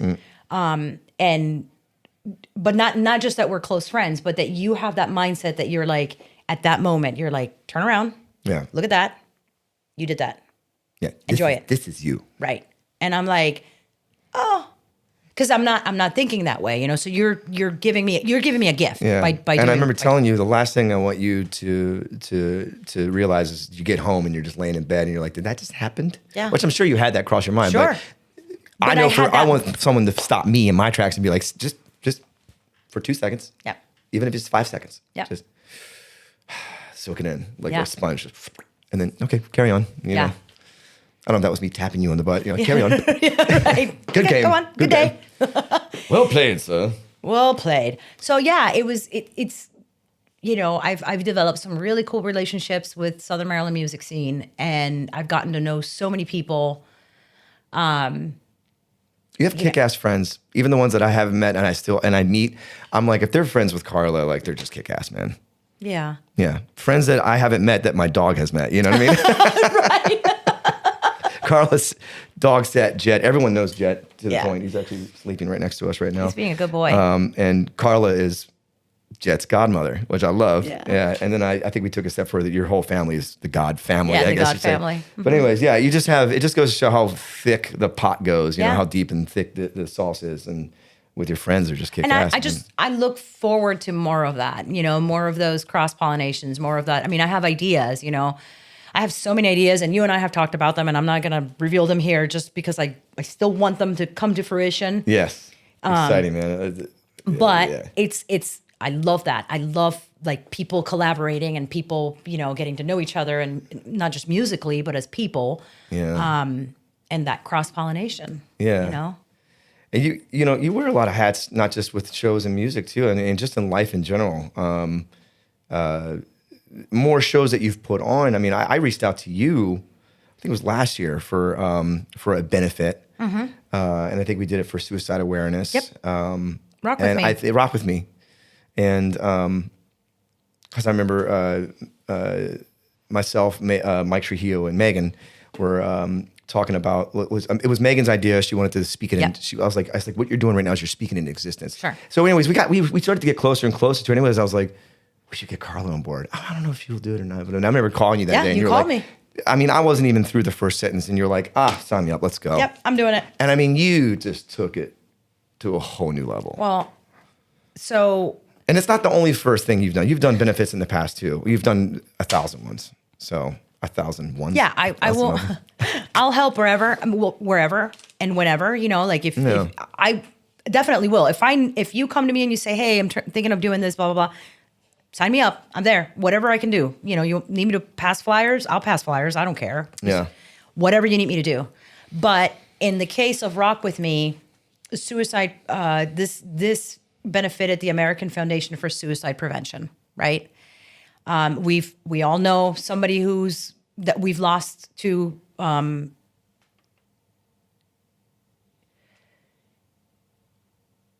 suicide. Yep. My uncle Jaime, the cellist, the one that influenced me, of my mom's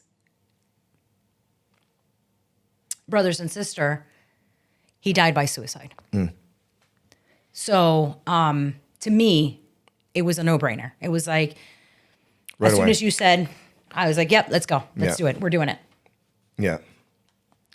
And I loved how we broaden it to just awareness, like overall, to bring such a great awareness, to that aspect of life, for people. There's a thing about, and it's not just musicians, obviously, anyone can be affected by suicidal ideation, but there is something about musicians where like it's, and I think that there's studies have been made, or, whatever, I may be talking out of my ass, I don't know, the correlation between high creativity and depression or a mental disorder, they're like this. So it affects the music community just like it affects any other community. So yeah, as soon as you called, I was like, yep, this is a no-brainer. We're doing that. Yeah. We're definitely doing that. But if you call me tomorrow and you say, hey, let's do one for the Humane puppies? Society, Yeah. I'm there. And if you want to do one for all the things, we've done one for breast cancer awareness, and we did one for Ashley's kidney, Yeah. and we're here to help. You do a lot for the community. You do, as an individual. It's my community. So the way I see it, it's my community. Yeah. And it starts with one thought, and then from there it branches out, to pull those people together. But to be fair, it's when I called musicians about the first Beatles show, DJ from Maldier, I just like that. I hadn't gotten done saying 3 things, and he was like, "I'm doing it. We're doing it. We're count us in." So I get that same response from the community as well. That's great. It comes full circle. Full circle, yeah. For you, yeah. And let the greedy ones be greedy, and let them think what they think. Sure. But if you don't know, you don't know. Absolutely. And it never hurts to and hesitates to ask. Yeah. Just ask. That's all you have to do. If I like you just said, if I don't know what I don't know. So if you have a cause that you're like, hey, what are your ideas or thoughts, or how can we? My email is on southernmarylandmusicscene.com, or not .com, the Instagram and the Facebook page, Yeah. Yeah, we'll help in whichever way. Yeah. And you're a kick-ass cook too. Am I? Yes. Thank you. 100%. Like, you're creative. You do all these. You do the music thing. You're a mom. But when I first met you, I remember you guys talking about this ramen. Is it ramen night? You guys have a ramen night and stuff like that. Fuck yeah. And then I was like, what's this ramen thing you talk about? So then finally, just recently, I think out of the goodness, this is how lovely Carla is. You made a little batch for me because I have some. We won't go into detail. Some allergies that I'm still questioning and stuff like that. Some But you food made allergies. Some food allergies. Little food allergies. But you made this kick-ass batch of ramen that you made with turkey broth. Yeah. And you were like, God, I hope it's just like you always are with everything you do. You're like, God, I hope it's. I think I took a picture of it. I was down here mixing, and I was like, I took a picture of it, and let's say the timestamp was like 9 o'clock at night. I think I took another picture at like 9:04, and I was like gone. You know what I mean? And you said some things that we will not repeat in this podcast. That's how good my cooking is. After dark. That's how good my ramen is. But So good. I made the ramen for again. You have like a party. It's all musicians come together. I friends. am all community, man. I am love it. all community. I love getting together with friends. We call them family dinners. We do this over another musician's house, Charlie Collins. Hi, Charlie, from Last Known Yeti and Charlie? Intentionally Blank. Yeah. We'll on Friday nights we'll get together. We'll do dinner and we take turns making dinner, or Love we it. do dinner together, whatever it is, and just hang out. So I love that aspect of the community, where we're not even. There's no instrument. Like, we don't have to. We can jam, but we don't have to. We're just going to get together and we're going to bullshit for a couple of hours and have a couple of drinks and whatever and eat good food. So for the Pink Floyd show, I wanted to do a rap party. And I was like, I'm going to make ramen for everybody, and a lot of, not everybody could make it, obviously, but half of the crew showed up and it was like a soup kitchen, literally a soup kitchen in my house, like. This is for you. Right. And you couldn't make it. And so I was like, I'm going to make him a little extra something, so he can have some ramen too. That was. But thank you for saying that. Oh, absolutely. I mean, we gotta touch on a little bit of everything that part of your life. You know what I mean? Kick-ass chef. I wouldn't even say. I called you a cook earlier, and that's offensive. You're more like, I'm a cook. you got like the chefness in you. You know what I mean? Well, cooks can just go boop. No offense, but you're. What is it? A dash of salt. A dash of salt. Yeah. Like this. Light, eerie, delicious. So you got the music thing, you got the mom thing, you got the cook thing, you do the cooking thing, personal dog trainer. But you also design things too. Yeah.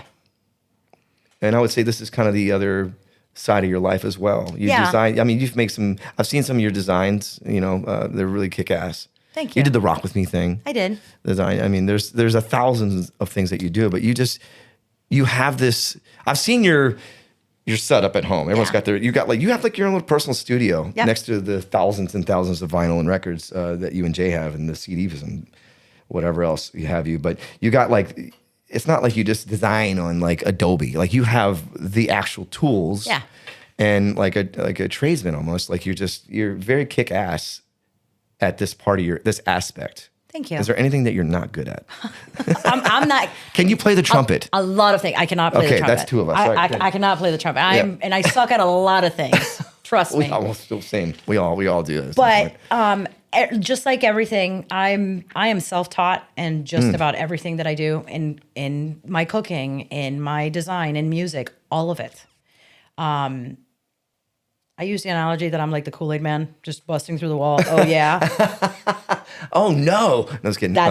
That's how I am. Like, Yeah. if I, like with this podcast, for example, it's like, I've never done one of these before, but what? And then it was like full on through the wall.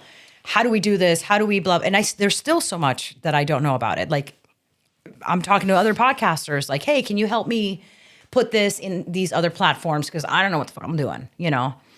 But the graphic design was the same way. I found myself in a job. They needed a graphic designer. I said, well, I can do it. I can do it. Because why not? Yeah. Yeah. And then Kool-Aid man. Pow. and then just started learning, took out some books. Back then we didn't have Google. So I went to the library and got some books, and you do it like this and you do it like that. And okay, cool. I'm good. Bob's your uncle, bam. Yep. I do everything the hard way because I was never properly trained how to do these things. But what I do have, I may not have the technical know-how. My brother is a fantastic graphic artist. What I do have is I'm always looking. I'm always, like, Jay's always like, oh my God, shut up already. Like, we're going down the road and I see a billboard and I was like, oh, I like that font. Or it's like, oh, I'm starting to notice a trend. Have you noticed how these things are like popping up everywhere? And he's like, no. And I'm like, oh, okay. Well, I'm telling you, like, these things are popping up everywhere. So I know this is what's coming, because if I see it more than 2 times, that's where we're headed visually, right? Yeah, sure. Interesting. I never thought of that. Things you observe in society, Yeah. like I just, in a way, almost pop culture. Pop culture being playing to the masses, almost like with advertising. Yep. Advertisement and fashion. Fashion and Correct. music too. We see it a lot in music as well. The fads. But yeah, the Rock With Me logo, I was like, I've noticed 2 other designs where they were using the little rainbow colors. And I was like, it's not that I'm copying it, but I'm like, if this is trendy, then this is going to look good, because if this is where the trend is going, people are going to be like, oh, I like this style because I see it, in other places. But I like to be the one to do it. Like, if I've seen it twice, I'm going to be the 3rd one to do it. I don't want to be like the 7th or the 8th to do it, because then by then it's like, we're moving on to the next thing. And again, I don't do the same but twice. So I'm always looking. I'm always looking at things. I'm always looking at, even in nature, I'm like, oh, I like how this looks, this texture right here. I could use a texture like this. Like, I'll take pictures of random shit because I know later on I can use them as backgrounds for, art. Sure. You'll never know when you'll want to use that, like, Right. little shot. Kick-ass photographer too, by the way. Nah, that's my, I don't know about that. We've used a lot of your stuff too. I see people sharing your stuff a lot on too. Credit to. Thank you. Yeah. You and Jen Dorsey, ding us with the camera. Jen Dorsey she's the best. Yeah. She's the pinnacle. Yeah. 100%. We've hired her for a few things. Yeah. Just, hey, I love this community, man. I love how close knit we can just call on somebody. Hey, I need this, need that, need that, We're very fortunate. We are very fortunate to be in this community. We are. And what is Very it? fortunate. My buddy Russo, you just did your recent podcast before this one. Russo and I had a conversation, Anthony Russo with Russo & Co., one of my best friends. And you and him have gotten really close too, right? Which is really rad. I love it. And he's not from here. He's from St. Charles. He's from St. Louis, Missouri. Just the other day, I was telling you and Jay this, but he said, hey, on the phone, he was like, hey, you guys have something really special there in Southern Maryland.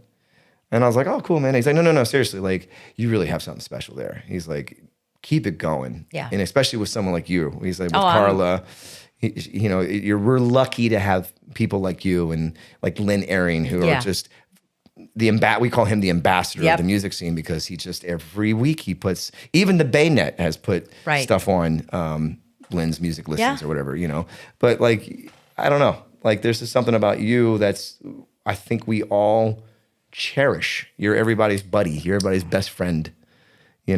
When you walk through that door, there's a lift in the room when you come through the door. I appreciate you saying that. Absolutely. I mean that and I'm glad I got to actually say it in front of people on camera and on your podcast. You know what I mean? Stop it. No, I appreciate that. Play the Grammy Award music right now. The flowers. I don't know, man. It's just. We all adore you. We love you. Well, every single one of us. Thank you. I appreciate that very much. There's one thing that I said to Anthony during last episode of Soundcheck, which was, I could see why you and him were good friends, because you all feed each other. You're both very creative, highly talented, individuals. And in a way, it's like that for me as well. If I walk into a room and people are having a good time, I'm going to have a good time, right? If people aren't having a good time, I'm going to try to, lift everybody to be like, hey, let's have a good time or whatever. I don't know. I don't know what it is, but for me, it's like, feed me, give me all the good vibes. It's not just about partying. It's not just about, but listen to this music. Listen to this music this community is making. Because I tell people, and I don't care if it sounds pretentious or not, but I tell people, per capita, this gives Seattle a run for their money. This area gives Seattle 1,000% a run for their money. Austin, we're more spread out a little bit more. Well, correct. That's what I mean. Like, and they're bigger cities, but per capita, this community gives towns like Seattle and Austin a run for their money. Yeah. No doubt in my mind. I would put a flame to that. 100%. You got the Pink Dream, the Changing Scene, your Maldyers, Young Swains, Shallow Deep. I mean, I could go on and on of all of these bands that are just original content, and then on top of that, you have bands like your band that are high quality, entertainment. Appreciate it. Thank you. Yeah. I love around here how we're all going out to each other's shows. Yeah. Like there's nothing better as a musician for me personally, and I know you feel it, and I know I speak on behalf of all of our band friends that you've mentioned, and the list obviously goes on and on and on. When you go to another person's show, Yeah. like I became a huge Mall Diary fan.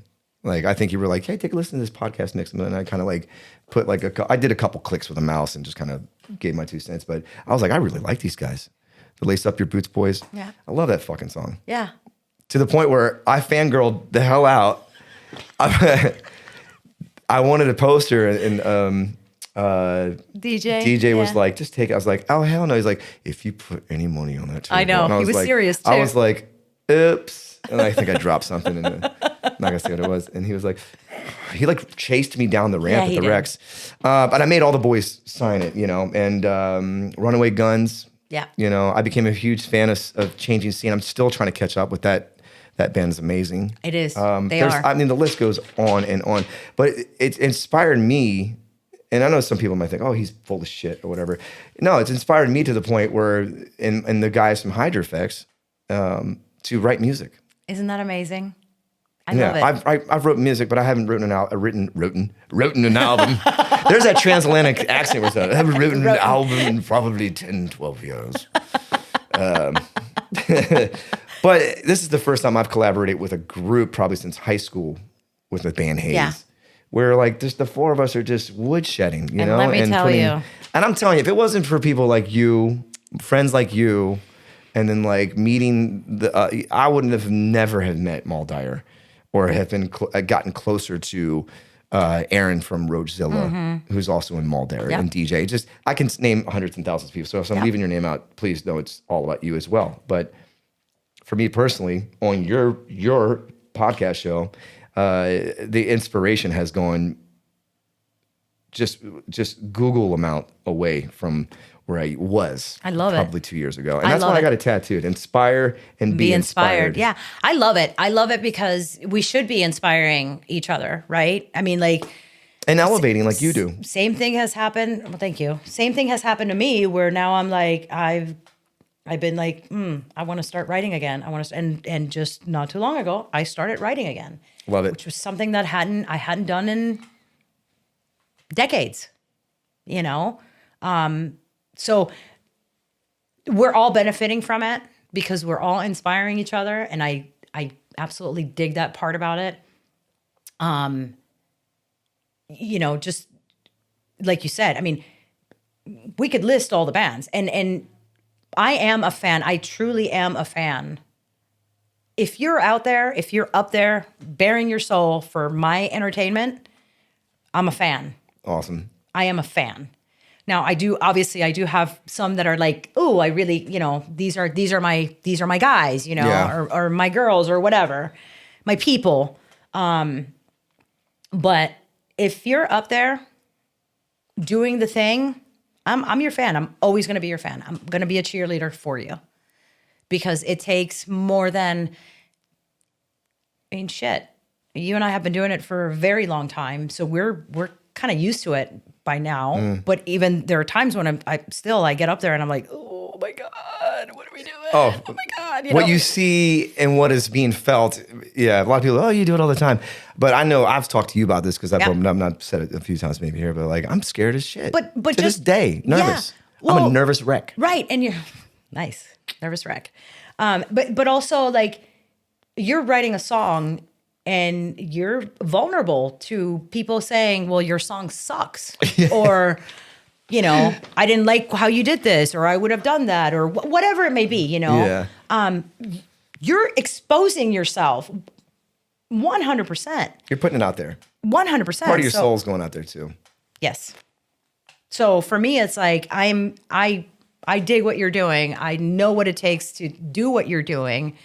And for that reason, I'm going to cheerlead you all the way. Even if you don't want me to, I'm going to cheerlead you all the way. I'm supporting you even if you don't know I'm supporting you. Right. Yeah. So when I say things like, and you and I have had this conversation, when I'll put in a post like, oh my God, that was an amazing time. Yeah, it was an amazing time. That's not bullshit. It was an amazing time.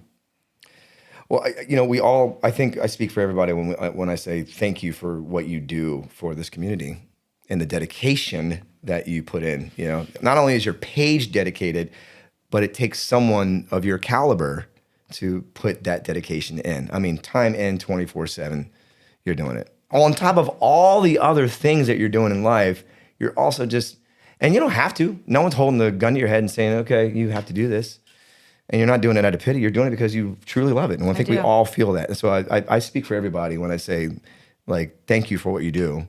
We all love you very, very much. I mean, the proof is in the action, and it's felt. Oh, It transmits. Thank you for saying that. You're very welcome. We all love you. Thank you. Well, that brings us to what Carla did to me on her first episode. Justin. And it's I believe you called it the lightning round. Yes, the lightning round. So I wrote down a couple little questions. That's some that we already, but you don't have to dwell on it. Just kind of just go for it. You know what I mean? Yeah. Kind of I think you said to me, keep your answers kind of short, but just kind of dwell on it a little bit. So ready? Ready. And Go. lightning round, go. Fuck. What's your favorite color? Red. What is your favorite number? 3. What does Carla Simpson do for fun? Oh my God. Those first couple were just warm-ups. What But do I do? seriously, what does Carla Simpson do for what is like a fun time for her? Well, but it depends on it depends. It really does. Like, Let's say not music associated. not music associated. Which is really hard to do because if you went camping, it'd be like, put the goddamn music on. If you went bike riding, put the damn music on. You know what I mean? If you climbed a rope, you'd be like, put the damn music on. Well, yeah, but I mean, Skydiving, put the music on.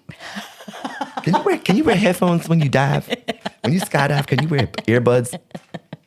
Instructor's like, I wouldn't be doing that for fun anyway. So, I love riding my bike.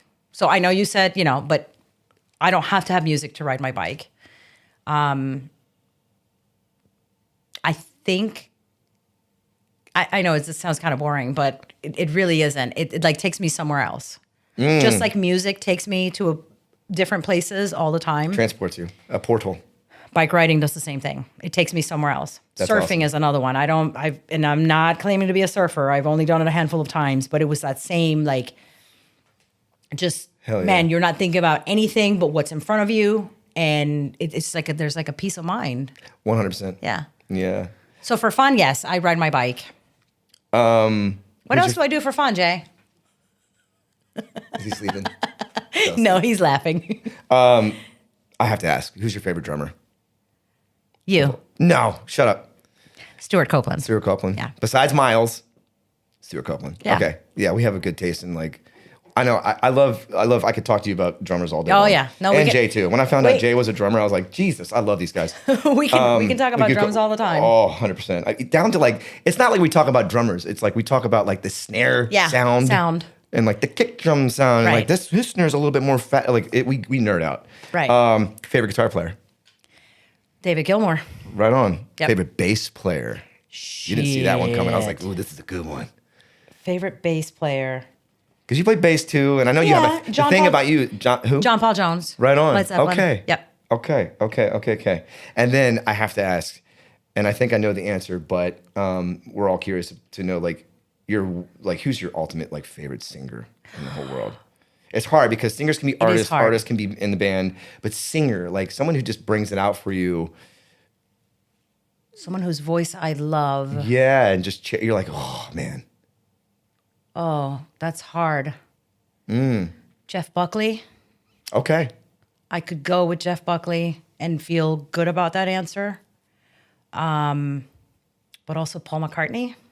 Okay. Paul McCartney was so, I know these are supposed to be like, No, I was gonna say dwell on that a little bit. but Paul McCartney was so, he could sound like, he could be very soft and very gentle. And then he could helter skelter, just let it rip, man. right. Yeah. And just, he has a sweet voice. Ella Fitzgerald. I would love it. I was hoping you'd say Ella. I Ella knew that was gonna be one of Fitzgerald. them. Yeah. And Ann Wilson from Heart. Right on. She has the voice that I want. That's her voice. I want it. Like if I Right could on. Little Mermaid her and capture Ursula her, that would be That's the one. that's the voice. Yeah. the last question I have for you, and I think I also might know the answer in my head. If you could sit down with any singer or musician, I'm going to put those / musician. I'm going to let you kind of choose on this one. But if you could sit down and have dinner with them or just like talk to them or just have a conversation, who would that singer or musician be? I'll even go as far as saying artist, maybe, just because in your mind it might be like, oh, well, this person's an artist, but kind of under the singer music route kind of thing. So I have the answer if it's like pick anyone, right? Sure. If Dead or alive too. Anthony Bourdain. Right on. I'd love to sit. I would have loved to sit with that guy and have a conversation with him. In music. Why Anthony before you do the music one? Because now you got me on the edge of my seat. For multiple reasons.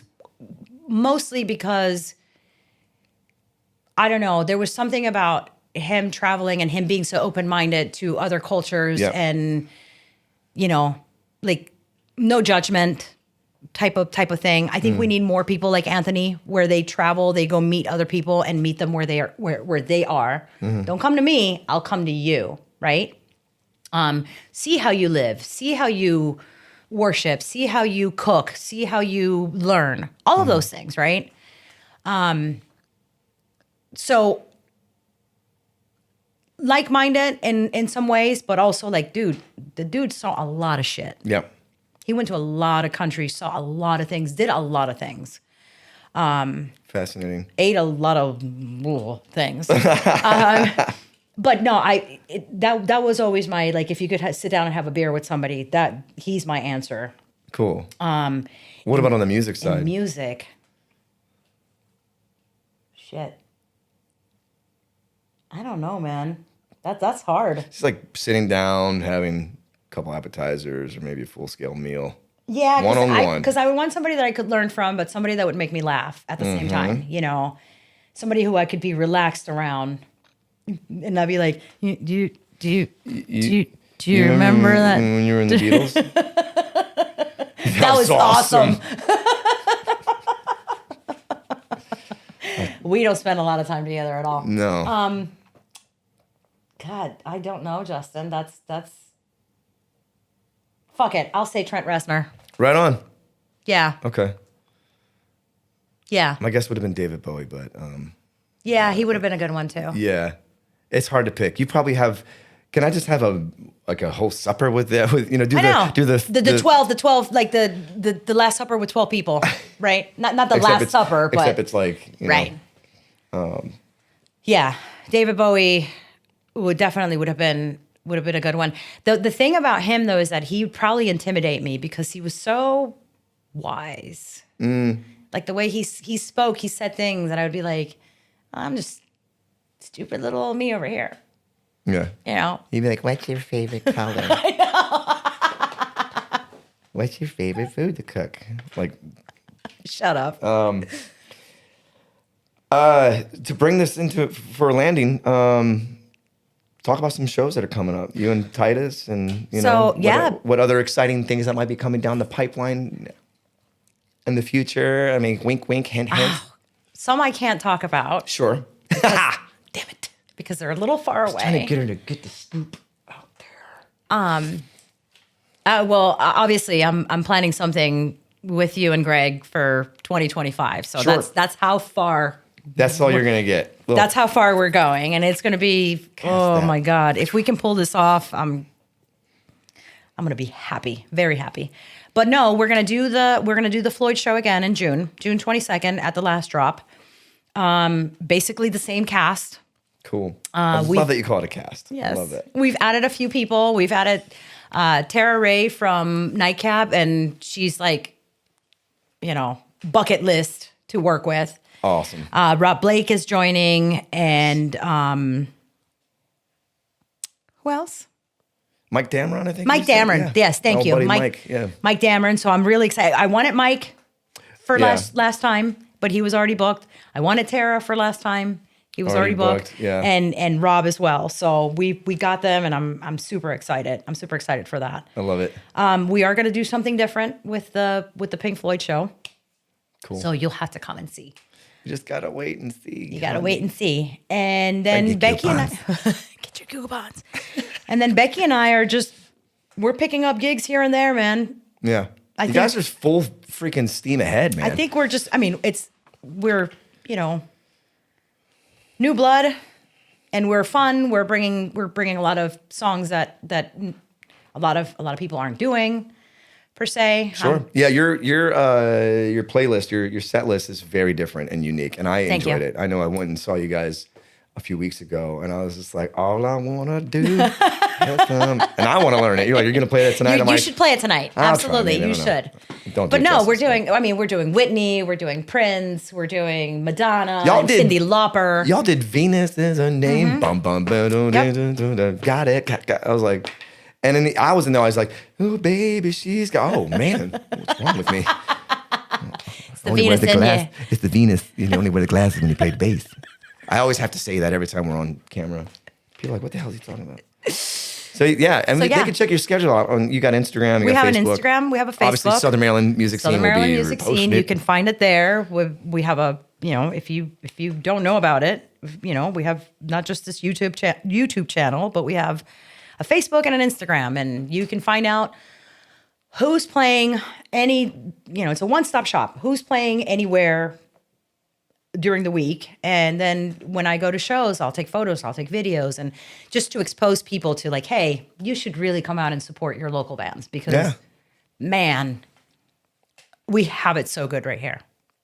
We have it so good. And it's the reason why I do what I do is because of the bands, because of the artists, because of people like you. Oh, man. And people like you. And people like you.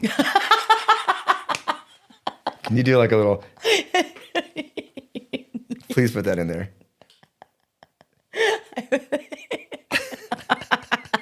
I had to. And people are like, and people like you. Oh, man. Thank you. I don't want this to end, but I know we're probably at like 400. We're probably at like the 4th hour right now, which is typical for you and I. Yeah. But thank you for allowing me to destroy this episode for you. Shut up. And fly the 747, switch seats. And you did a wonderful job. Thank you. I will have to say. I will never do this ever again. I'm kidding. Jay's over there like, is this... But thanks for letting me come on to your podcast. And I'm honored. You could have asked...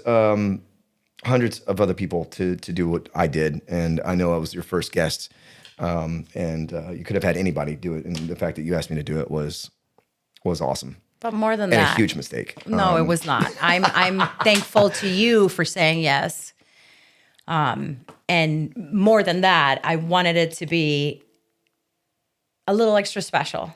Awesome. So. Thank you for saying yes. Right on, man. Anytime. I will do this again. I can see now why you do this. This is fun. Isn't it? Yeah. Just drill people. I know. This over here doesn't feel as good tell as that. Tell me more about Alaska.